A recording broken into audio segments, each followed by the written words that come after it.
This is episode number 28 of the Homeowners Show. Whether you're DIY or looking to hire, we're here to help you find the best information and options for you and your home. My name is Kevin Hackett, and here with me is Craig Williams. Hello, and welcome to the Homeowners Show. We are so grateful that you could be with us here today. Today is a special day for Kevin and I because we are celebrating a big milestone in the month of March, where we got our first 1,000 downloads. Yeah. It was awesome. We finally hit it, man. Whew. I think when we started, man, we were projecting like year 2, maybe. Yeah. Well, we didn't know if anyone was going to listen to us. Yeah. So it was, man, we're just so grateful and thankful for everyone out there that continues to listen, continues to download and show their appreciation for the show by listening. We are extremely grateful for each and every one of you and hope that you continue to listen, send us messages, little love notes, reviews, all that good stuff. Yeah, and I one of the things that's really going to help us as far as being able to continue to produce content is sharing these episodes with your friends. So, if you are in a situation where you're in a conversation with a friend, something may come up that you remembered hearing in one of our shows, just let them know. I heard that on the Homeowner Show. You ought to download it. Check it out. Yeah, no, we've had several conversations with people where they've been telling us that they've been doing that. So we're just really grateful for you guys. And man, I tell you what blows me away. Like I was trying to do the math in my head a little bit. Not that I'm good at math, but what blew me away, man, is in the course of 26 episodes when we finally hit 1,000. Yeah. Man, what was interesting was that there's been 1,000 hours spent listening to our show at that point. Yeah. And we've since gone past 1,000 pretty significantly. I mean, like, you know, but that people are giving us their time. Yeah. And that like 1,000 different times people gave us their time. That's crazy. Yeah. Yeah. It makes us feel a little special, first of all, which we're not.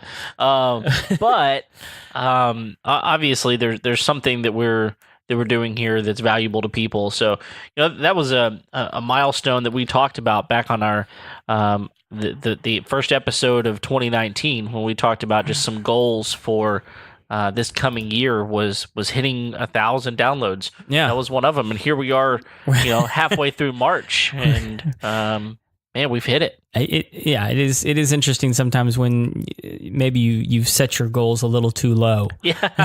Yeah, seriously, we should have been aiming higher. Yeah, I need to have more confidence in me. Maybe you have confidence in you. It's just your confidence in me. Well, I didn't want to mention that. I'll mention it. All right. So, but man, we're super grateful. Thank you, everybody. And I feel like we've got a bunch more in the tank, man. We got some really cool stuff coming up in the next couple of months that we're excited to share with you guys.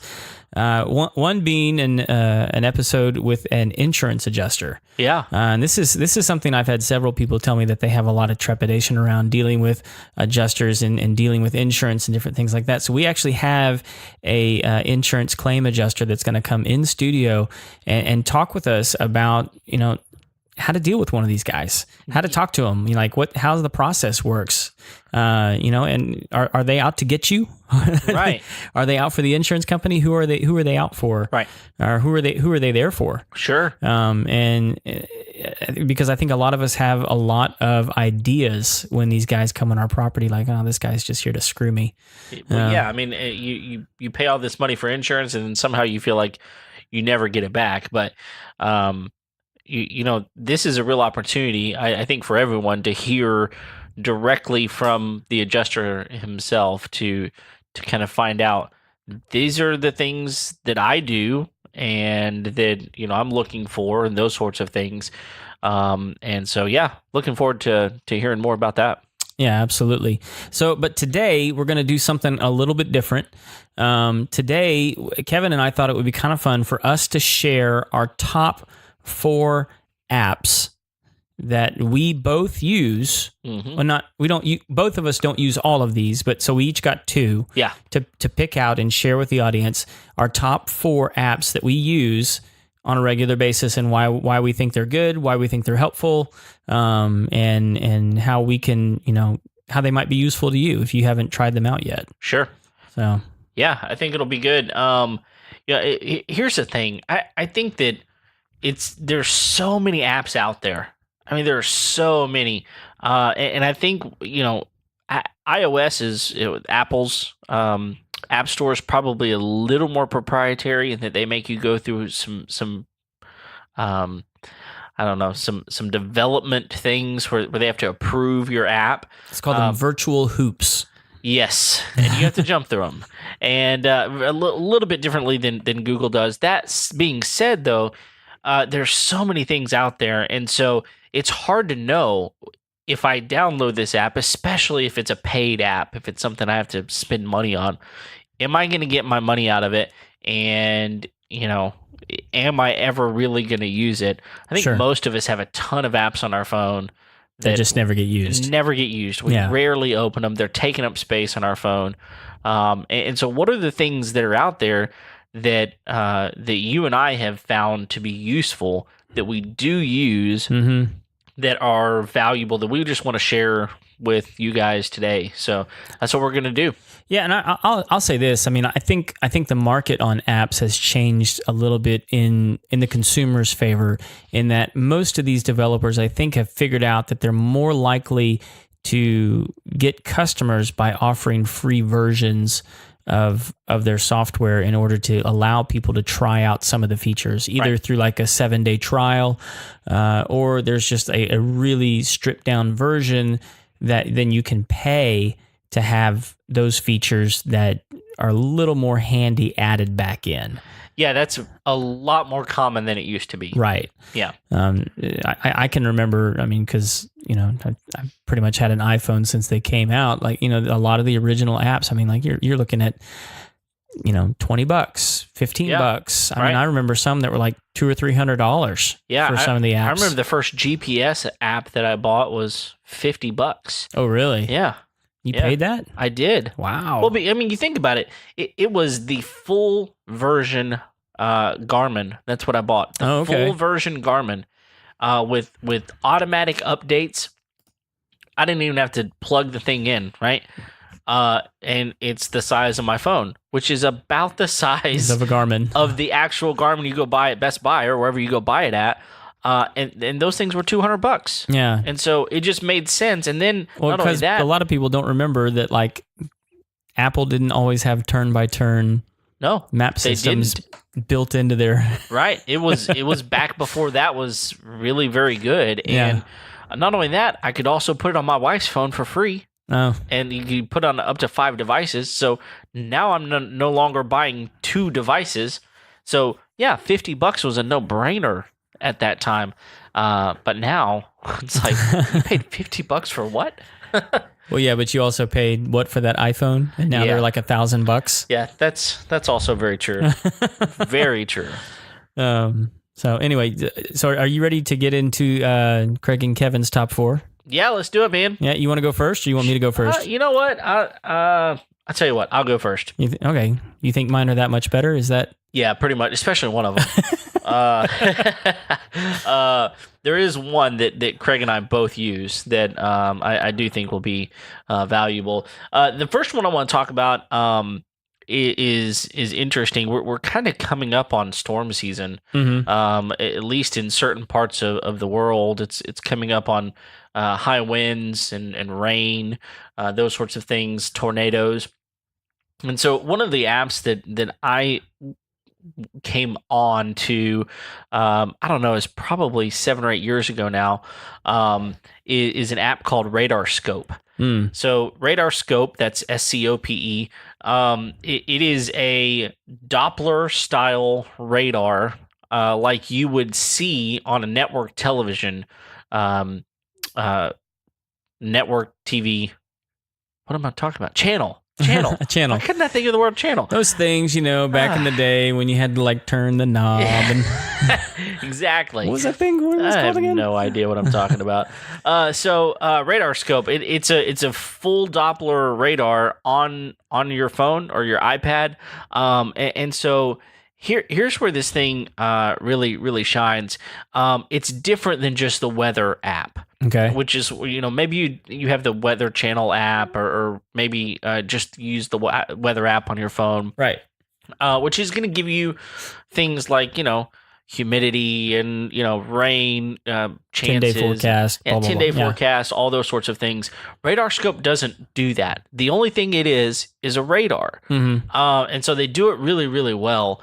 But it looks exactly like what you would see on network TV. In fact, I've done this multiple times to where I've had the TV open, and I've got my my app open as well, because maybe they're the meteorologist is talking, and I want to zoom out, or I want to move over to a different place, or maybe he's looking at an area that I'm not living in, and I want to kind of see the projections of where I live in, and so I can open up this app and it's going to show me. So especially, I lived in a tornado area for a pretty good portion of my life, and so if you've ever lived in an area like that, you know that on the television, on that Doppler radar, there's a rectangle that they put up that shows the path of the tornado, and this thing does the very same thing. And so it's going to give you rain, and it's going to have all the different colors, and give you the times and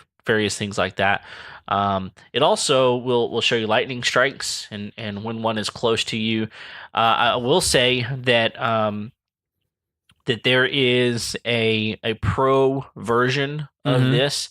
In fact, it's probably for people that are more than just consumers, right? Yeah. People that are really into weather. Actual meteorologists. Well, yeah, and some people are just really into weather, right? Yeah. There are storm chaser people out there as well. Yeah. Absolutely. Especially if you're someone like that, you probably already know about this app, because some of the pro features are kind of a yearly cost. Okay. So it's not just a one-time download this app. It's a subscription, and it's going to give you some more in-depth information.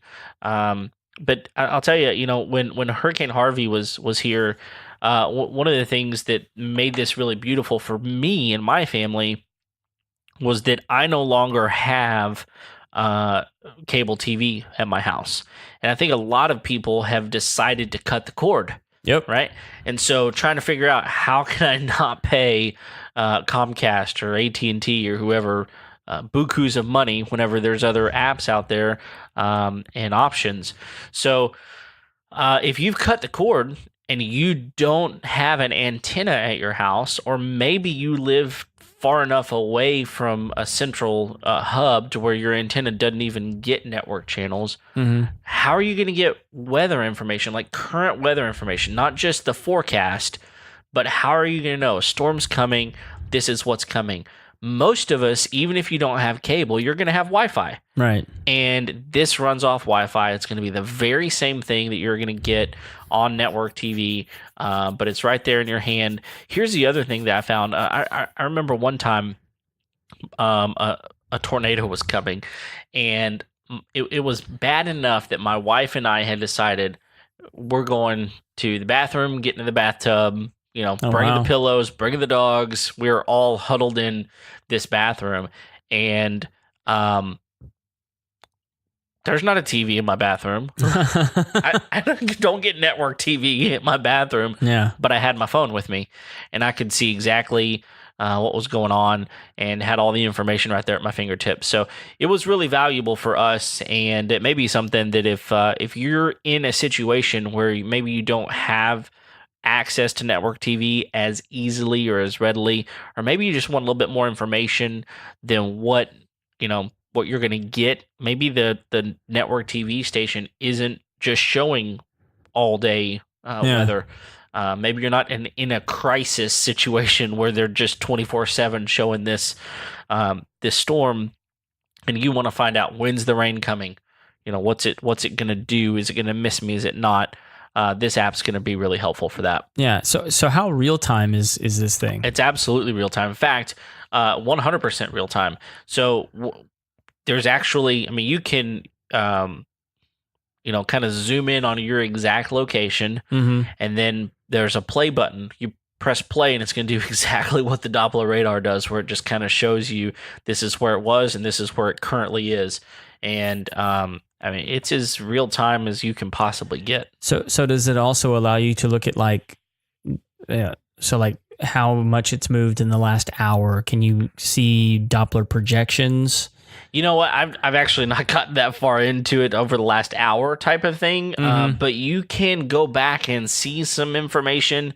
And like I said, you're going to get the latest, the last 5 to 10 minutes for sure of kind of where it was and where it's going. Sure. And some projections of where it's heading as well. So, I guess there's probably some information, and that may be something that they've put into a pro version. Yeah. Honestly, I don't have the pro version. It's not something that's appealing to me personally. So, yeah. So this is a free. Well, it is not free. I think it's a couple of bucks. Okay. But you can upgrade to the pro version for a little bit more. That's just to download the app. It's a couple of bucks to download the app. Okay. And you get all of those features that I'm talking about in the app. And then if you want the pro version, which is going to give you better lightning strike information, other things as well, sure. Then it's a yearly subscription. And I want to say it's like $10-15 a year. Okay. It's just not something that was appealing to me. So you don't recall any of the features from the pro version? No, I could go look. In fact, I've got it pulled up right here. Let's see. Ask me another question. You got any other questions? but like right now in the one that you paid $2 for, there's no like 10-day weather forecast or no, it doesn't have any of that. I mean, you're going to be looking. You're going to really need to go to your weather app. I guess they assume maybe like that either that might be in the pro version or that's something they just assume. Hey, there's native apps already. Yeah, that's really not what they're really trying to target. They're trying to target the radar. They're not necessarily trying to target the forecast. Sure. So the pro tier, they've got a pro subscription that has a couple different tiers to choose from.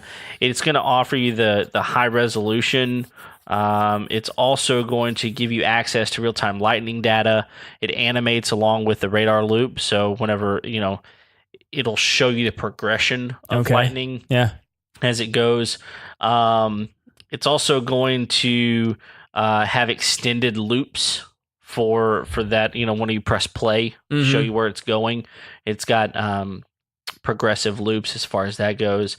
It's also got dual pane mode. Oh, that's kind of cool. So if you want to look at two locations side by side, it's something that you get as well. So that's the first tier. The second tier combines everything in the first tier with some more advanced features, including some local storm reports, some outlooks, 30-day archive of all radar products, estimated hail size that's coming, rotation contours for tornadoes, which, honestly, if you don't even know what I mean whenever I say rotation contours, then this probably don't go download that that subscription, because it may not be something that you're interested in. And so, again, it's just going to give you some detailed stuff that you're not going to get in the regular version. For me, I've always been really impressed with the regular version. And sure. It's been really nice. I mean, I've been in some situations where I've got people relying on me as a leader to kind of make some decisions on whether or not we should cancel something or, keep on going with it. And in those situations, I've been able to pull up a radar and go, look, guys, this thing's coming. We need to get out of here. Yeah. So it's been nice. Cool. Yeah. So that's my first app. Radarscope? Radarscope. All right. So my first one is going to be Philips Hue. Philips Hue. Now, is that a name? Someone's name. Philips Hue. Now, I am kind of cheating because this does require some hardware in order for it to be functional in your home. Okay. But I use it so much in my house now. It's an everyday use for me at this point because we have the Philips Hue lighting system in our house. And so what you need in order, the app is obviously free. Yeah. But you'll need the Philips bridge. and then the Philips Hue light bulbs. Okay. That pair with the bridge. And the bridge is essentially like, think of it like a Wi-Fi router in your home that just talks exclusively to light bulbs. Okay. It's really easy to set up, and actually they got rid of the old app, and so I'm actually having to learn the new one. It's a lot like the old one. All my lights work essentially the same. They all still work on voice command. They all work through the app, and so you end up. One of the things I really like about it, it's an app you can have on your phone that you never really have to open to use. Okay. Because you can pair it with so many things. Like I know you've mentioned before, like you have HomeKit. It pairs perfectly with HomeKit. Yeah. It pairs perfectly with Google's, what do they say? Google Home. Google Home, an Alexa device, all those things. It pairs with all of those things really, really nicely. So voice command, the new fun technology that everybody's starting to use now, it pairs with that. But you can also just use the app on your phone to just turn. It works like a remote control light switch. Okay. And so like if you end up setting up your whole house with these light bulbs through the bridge, you can control all the lights in your house without having to get up, and it, all of them, you don't have to put in dimmer packs. That's huge. Yeah, and so like, those are expensive. Dimmer packs are very expensive, and they're hard to fit in most outlet boxes. Right, and so, but not only that, it comes with mood settings. So if you're mad, yeah, well, I mean, like not only that, I mean, so like there's a specific light setting that it offers for reading. Oh, okay. There's a specific light setting for concentration. There's a specific light setting for relax. And like these are just different kinds of white light that it offers through these light bulbs. But my kids really like playing with the app itself because not all of the light bulbs, but the nicer light bulbs all can be any color in the spectrum. And so they love getting on the color wheel and, picking a light bulb, and I want to make that one blue and I want to make this one green. And my son really likes having, there's a desk lamp right outside of his room. And he really likes that light to be blue when he goes to sleep. Okay. It's not quite as bright. Right. Yeah. And so he'll usually ask me sometimes if I can turn the light blue before he goes to bed. And nice. That's his thing. He really likes that. Yeah. And there's even scenes that they allow. So like in my bedroom, we have 3 or 4 different bulbs.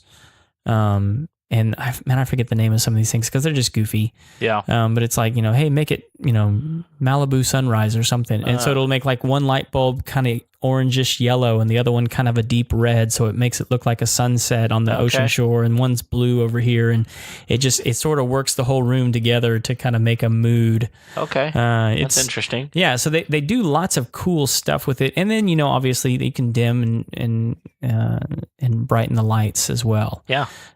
Which is super, especially one, you can turn your lights off when you're not at home.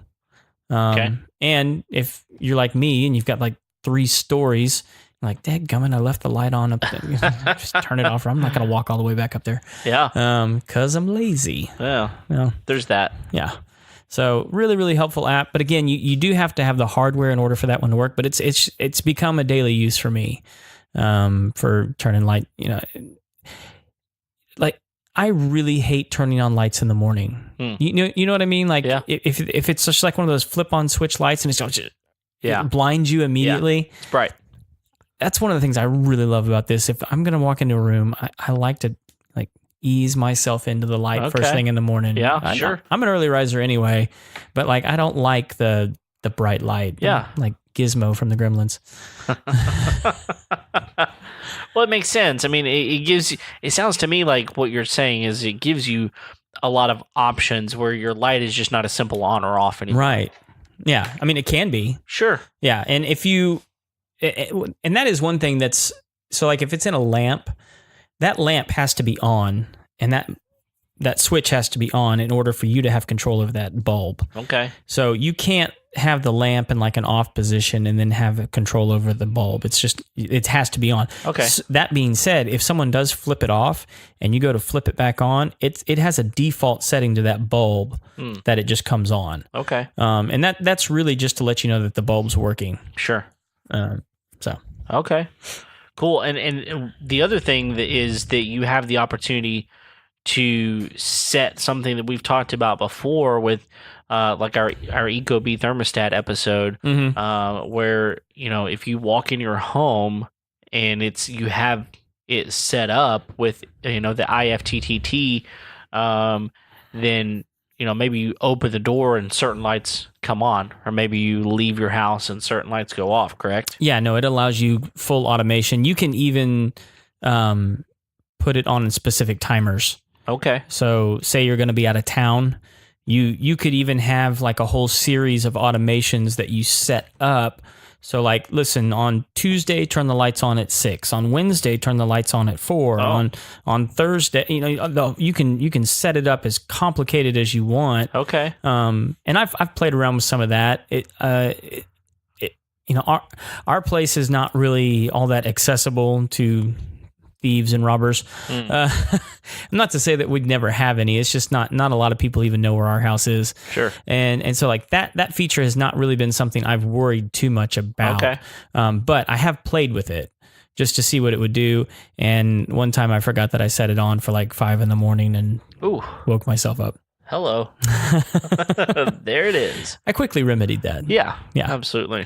So, but it's a great product. It's a great app. Yeah. And you have to have the app to set the whole system up. And it's one of those really, really good ones that kind of walks you through the whole process. And so like if you're not, you know, if you, what I've heard many people call themselves a Technosaurus Rex, this is something you could manage. Okay. I mean, it's really, really easy. Okay. Good. Very good. Well, I think that pretty much sums that one up. The end. Hey, I do want to if you got to cheat, I'm going to cheat and go back to Radarscope for just a brief moment. I was wrong. Wait, what did I cheat on? Oh, by doing an app that had product associated. Got it. Okay. So carry on then. The pricing is different than I said. Okay. It's $10 to download the app. You weren't cheating. You were just wrong. It was just wrong. Okay. Completely wrong. Just want to be cheating clear. by going back. So I told the truth. Yeah. Yeah, good luck with that. But here's one thing I will tell you. There's a lot more stuff that it does than I told you about, and part of it is just because I haven't dug down deep enough into it.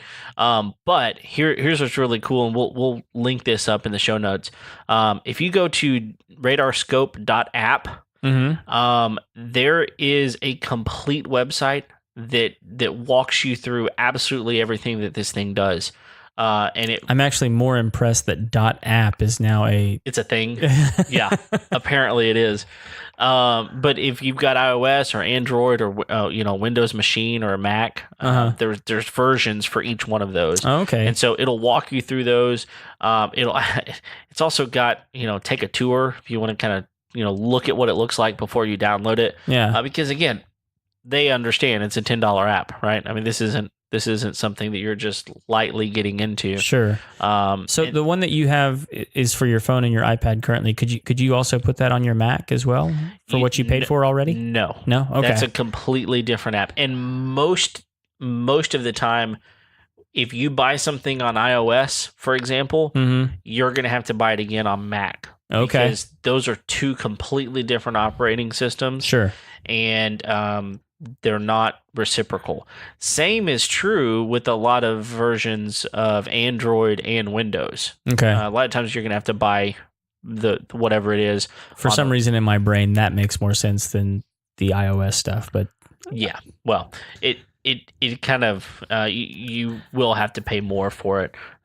If you want it on your computer, you get some advanced things, but it's $30 for that app. But for the computer version. But again, you're talking a whole different level of software whenever you come to a computer than you are with a phone.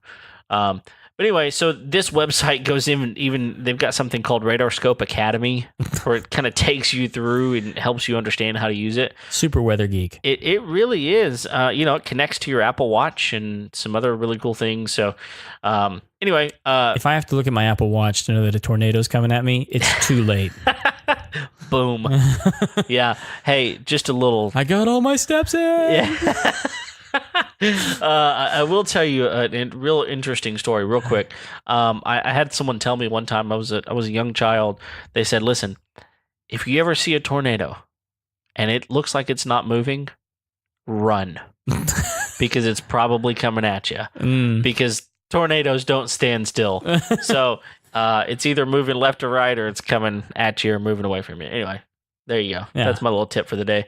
Anyway, run from tornadoes. Yes. Wise words from Kevin. Thank you. That's the best I got tonight. So Radarscope. There you go. We're back on that one. Okay, my next one is called Wi-Fi Signal Pro. Now, I just learned about this last week. So you're already an expert. I've figured some things out with it pretty quickly. This is a really cool app. It costs $2.99 on iOS, and here's really what it's for. So in your house, you've got a router. Wi-Fi access point is what they call it. Most of us have one access point in our home. Right. And you will probably find that certain parts of your home, you get better signal than other parts of your home. That's just because there is a maximum distance that router allows you to access its data. Okay. Mm-hmm. So, for instance, in my home, we have about a 2,400 square foot home, and it's one story. So it's kind of sprawling in some ways. And our access point just happens to be installed where the most activity happens in our house, which is our living room. And it is the very front corner of our home. And there's a whole lot of house in the other corner of the home. Right. And in that corner of the home, which we have a TV back there that needs to access the internet, it struggles. And the other thing is we live in an area where cell phone signal is horrible. Mm-hmm. And we rely on Wi-Fi calling in order to send and receive, calls. And so it's really important for our Wi-Fi to be working well. And so what this app does is it gives you real-time data on what type of signal strength you're getting where you are standing. Okay, so you can take, you got to be connected to your Wi-Fi on your device, and you can take it to another part of your home, look at the device, and it's give you real-time data on, you've got 98% connectability. Great, you're doing fantastic. Maybe you go to another part of the home and you got 26%, and it's really poor, right? Yeah. And so, this thing is going to give you a signal strength meter. It's one of the main things that it does. But it's also going to do some other things. It's going to give you a ping test. A ping test is going to tell you how long it takes your router to hit the access point that it is connecting to. That makes a big difference in how quickly your data is going to come back to your device. Okay, so it can perform ping test. It can also perform speed tests. Okay, so many of you may have heard of speed test. It's something that a lot of companies are saying, hey, use speed test in order to test the speed of your internet. Right. This thing has it built in, so you don't have to have a completely separate app for that as well. It will also tell you how many devices you have connected to your network. Okay, so there are some routers out there that have this technology in an app as well. But if you don't, this will tell you, hey, you've got 29 devices hooked up to your internet. You probably didn't know you had that many. Yeah. And it will affect the speed that you're getting out of your internet if you have that much connected to one router, right? So maybe you can use this to say, hey, I need to kick some of these things off the network so that my signal Sure. strength goes up as well. And so the other thing you can do is you can use it to share your Wi-Fi password with other people. So Oh. if you come over to my house and you say, "Hey, Kevin, I'd really like access to your Wi-Fi," sure. And I don't have to sit there and tell you, each uppercase, lowercase, whatever. I can just push you the password. The app lets you do that. The app lets me push the password out to you, and then you're good to go. Yeah. So, and I think if you, I remember you telling me, right, you found out about this because your office was having some issues with Wi-Fi coverage. Yeah, absolutely. And so you guys were kind of going around testing and seeing, okay, where's the best place to put this? Where's the best place to put that? Is that exactly? Yeah. So we've got a couple of offices in our office complex where they're on the far-reaching corners of this access points range, and we've got one person specifically who does a lot of video conferencing, and he was saying that regularly. Sometimes 3, 4, 5 times during a 1-hour video conference that his would just shut down because he didn't have enough signal to be able to access, Wi-Fi streaming, right? Right. And we had another area, it's actually our conference room, which is a pretty important room for us, that the Wi-Fi signal is horrible in there. And so we were able to just move, kind of test by moving that access point to different locations and walk around with the meter in your hand on your app and figure out, okay, I get this much signal here, and kind of find an ideal location for that in our office. Now, you can do the same thing in your house as long as you're wired for it. The other thing is a lot of going to products, when you're talking about router, a lot of people are going to what's called a mesh system, which offers 2 or 3 access points and maybe as many as up to 20 or 30 access points depending on which system you get. Sure. That will allow you to have continuous access throughout your house without switching networks. Right. And if you have something like that, this app could be really, really helpful in you figuring out exactly where you need to put those access points to get maximum coverage and get the best speed coverage across your home. Yeah. So that's Wi-Fi Signal Pro, and man, I've been really impressed with it so far. Yeah, and how much was it? $299. $299. Yeah, and they do have a non-pro version. It doesn't have. First of all, it's got ads in it, which honestly, I'd pay $3 not to have ads in some of these apps. But also, it just doesn't do some of the things that the pro version does. So for me, it was worth paying the $299 and getting the pro version. Okay. Yeah. Nice. Well, good. All right, moving on. Yeah. We're going to, I guess, number 4. We're going to go ahead and invoke the Nextdoor app. Nextdoor. Yeah, and if you don't know about this one yet, this one is really growing fast right now. It's kind of community bulletin board / social media, and it's changing a little bit right now. But what's really cool about this, if you don't know about it, it really allows you to be tapped into your local community in a way that I think other apps don't, that offer kind of like a social media with comments and likes and things like that. I mean, like, one, you can set it up to where it's only people in your neighborhood, right. Only people who are in your specific neighborhood. You can see their posts. You can set it up to where you see neighboring posts. You can set it up within a certain radius of your home. But really what it's supposed to be local stuff. And what a lot of people have ended up using it for is, hey, I need a good electrician. Hey, I need a plumber. Hey, I need a good pest control guy. Hey, I need somebody to come clean my pool. Who do you recommend? Yeah. Or, hey, I just used this company and they did a great job. Or not. Yeah, or not. Yeah. And so it's been really interesting to watch people interact on it because it's a completely different interaction than what you see typically on social media platforms. There's a little bit of the griping and moaning and wailing that goes on. But that being said, if there is that, it usually has to do with something happening in our community. Yeah, someone took the time to get on there and say, this is something that I'm frustrated with, and it may be something that you might need to know about as well. Right. Yeah.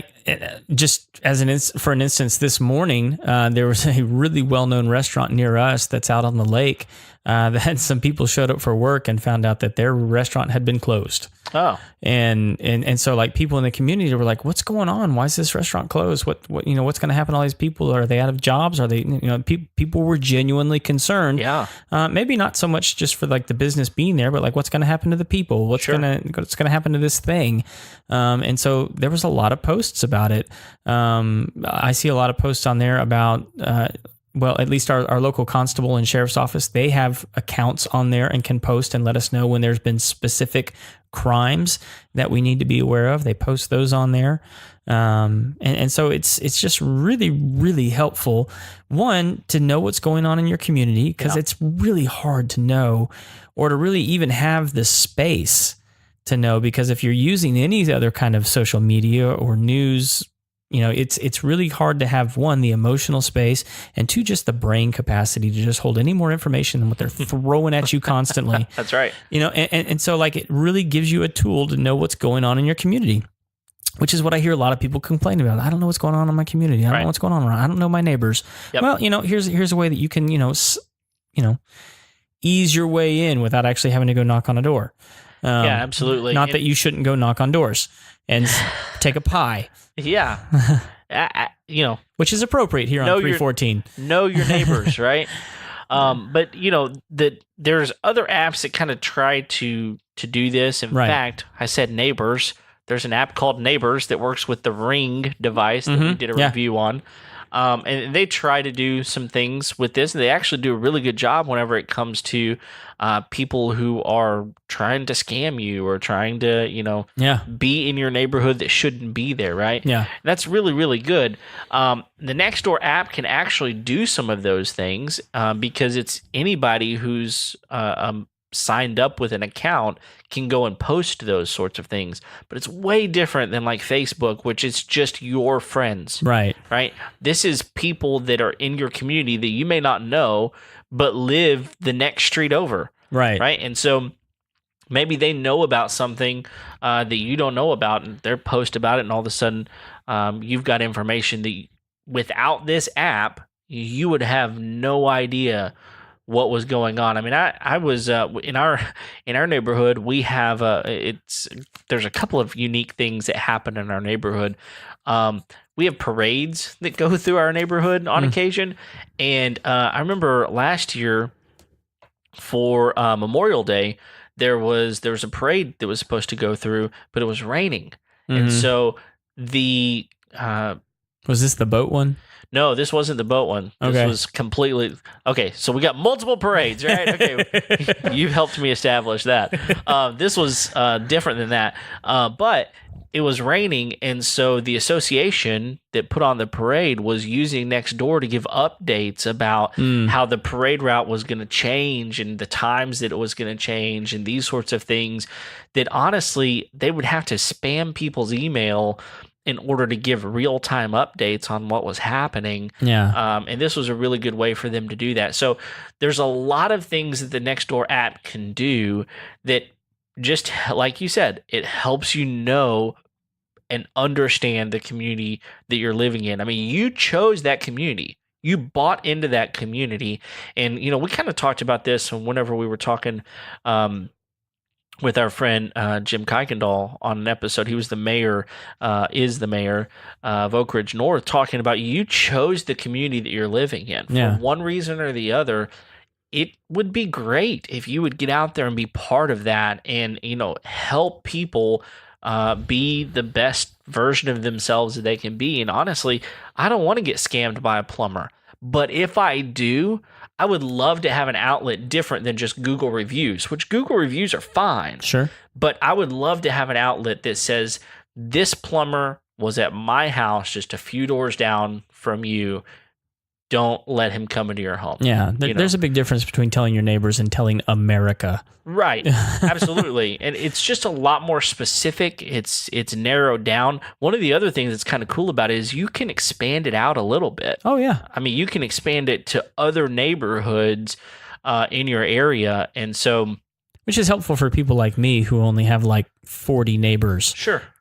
Sure, but there are other neighborhoods around you. Exactly. That are still within interest.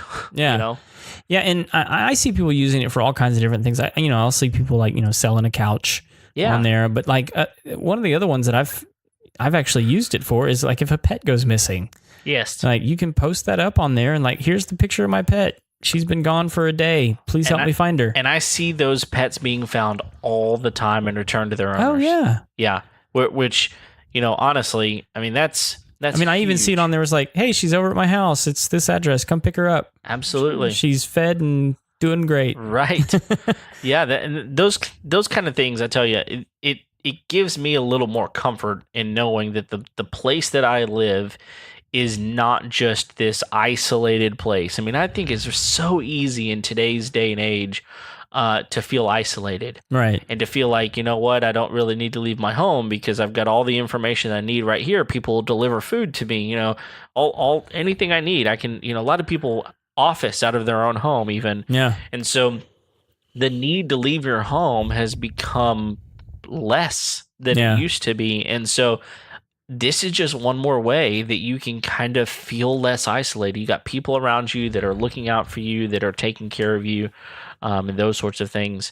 And the Nextdoor app is a beautiful thing that if you don't have it, go download it. Just check it out. I mean, if you hate it, delete it. It's free. Yeah, it's free. But I think that you will find that even if you don't use it regularly, there will come a point in time when you go, I wonder what people are talking about. Yeah. And you get on there and go, oh, now I know something.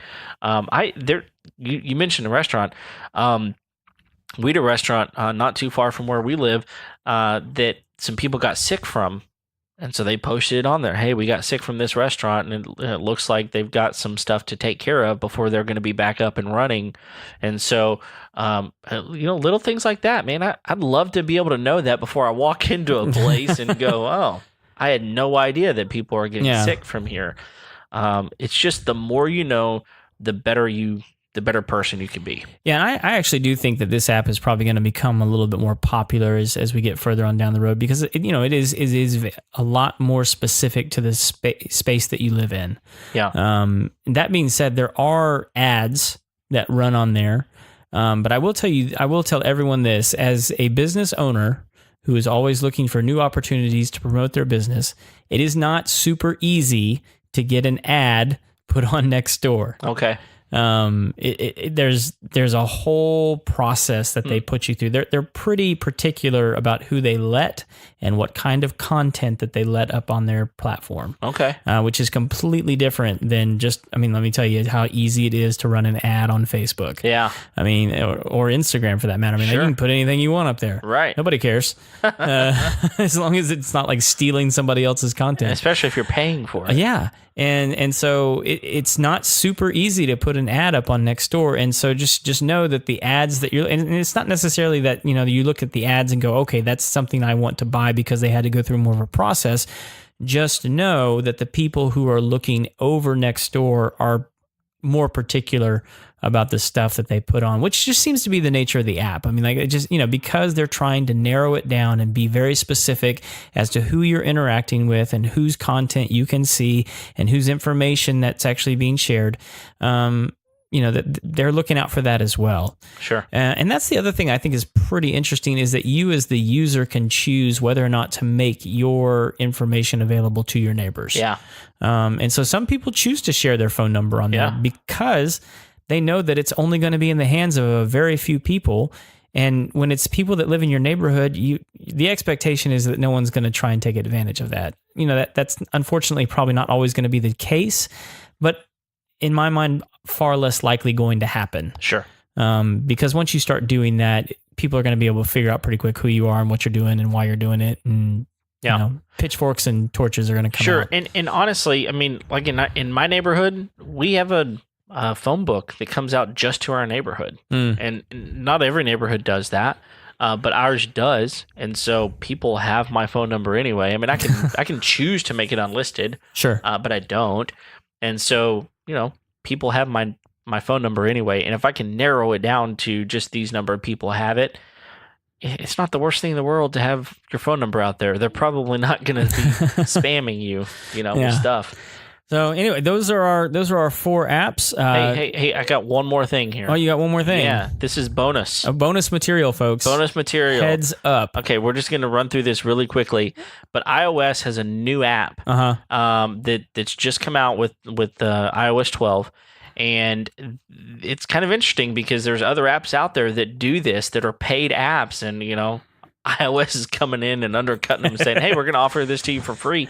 But it's the Measure app. Yeah, that's a super cool one. Yeah, I mean, this is so cool, guys. If you don't know about the Measure app, you need to go find it. It's probably even already on your device. You don't even know it yet. If you're on iOS. If not, you can download it for free. It's just called Measure. And basically, you can open your phone up into, accesses your camera. You can take a picture and measure out distances, whether it's you're trying to measure for new flooring, or you're trying to figure out the distance between this wall and that wall, how far it is from this the door to the edge of the wall, whatever it is. I mean, especially if you're doing any type of interior design or anything like that, you can use this app to measure out without going and getting a measuring tape. Yeah, and it's pretty accurate. It's accurate. It's really accurate. I think they said it's like 0.3. I think it's within a third of an inch. Yeah. Yeah, within a I'm sorry, within an eighth of an inch is what it's typically like. Okay, within an eighth of an inch. Okay, so you think about that. I mean, there's a very good possibility that I don't even know where my measuring tape is, but even if I do, if it's a very long distance, it may be difficult for me to get within an eighth of an inch. Right. But most projects out there, you're not trying to get closer than an eighth of an inch. The only difference would be is if you're doing skilled carpentry, something like that, which I do at times. But even then, we're working on the studio, or you're working on the studio in here, and you've been using the Measure app in here, right? You had to put up the wall right behind you. Yeah. So it's really accurate. Yeah. And I've used it outside as well. And so you don't even have to take a picture. Like, it'll do it in real time. Okay. And so what you do is you'll set like an anchor point, and you can even move outside of the scope of the camera, and it'll keep track of that anchor point. Wow. It's because I've done measurements well over 100 feet. Oh man. With this thing, because I wanted to play with it. I wanted to see what it could do, and I was measuring it for a job too. But and it was crazy. I was like, how far can this thing go? Wow, that's impressive. Because it'll just grab a line and just follow it, and then you can actually turn with it as well. So you can set multiple anchor points, and it'll. I haven't set it up to where it's done like a complete square, so I don't know if it'll do square footage. It'll take square objects. So if you're trying to measure rectangular objects, like whether it's a picture frame or a coffee table, right, it will do that. Yeah, I know it'll do like the whole distance around. What I want to know is would it give me like the area within those? Which that should be easy to calculate. I mean, that's an easy calculation that it should be able to generate. If it doesn't, hey, Apple, we just gave you a great idea. There you go. But yeah, so I mean, it's a really, really cool app, and you can save those images. Okay. So you set the anchor point, you measure that, and you take a screenshot of it, and it'll so you can, when you're back at the hardware store going, I need this much of this much of that, you can pull those pictures up and go, okay, this is for that, and just have all those measurements right there in front of you. Fantastic. Really, really good stuff. Yep. So that's 5 apps now. A bonus extra. The top 5 apps for you Apple users. Well, yeah, and many of these are available also on Android. The Measure app specifically isn't, although they offer some really cool. Android has some really cool apps for seeing pipes in walls and and running electrical lines and Ethernet and those sorts of It's things. like some infrared kind of stuff, Yeah. right? Yeah, like their cameras have some infrared capabilities. Yeah, it's fantastic. Yeah. And so lots of cool stuff out there, guys. And if you've got any questions about an app you've been thinking about, or maybe you have one that you use a lot, send us a message. Yeah, we'd like to know what you guys are using. Absolutely. info@homeownershow.com. You can send that to us, and we'd love to give you a shout out and put your name up here and see what you have to say about your app, your favorite one. Yeah, and we usually say at the beginning, but if you haven't yet, go ahead and hit the subscribe button there in iTunes, Stitcher, Google Play, whatever it is you're using. Yeah. So we're not even going to give Kevin the airtime this week to mention his. But yeah, and then on YouTube, if Kevin will get his stuff up there, we can hit the subscribe button and the notification bell on We have YouTube. videos. We got some videos. Yeah. So, but yeah, join us on the interwebs. Listen to Please. the content. Again, thank you guys for listening, for tuning in, for sending us the love. 1,000 episodes. 1,000. Man, Crazy. fantastic. Thank you, guys. Well, yeah, I think you said it all. Join us every Tuesday, and we'll see you next time. See you.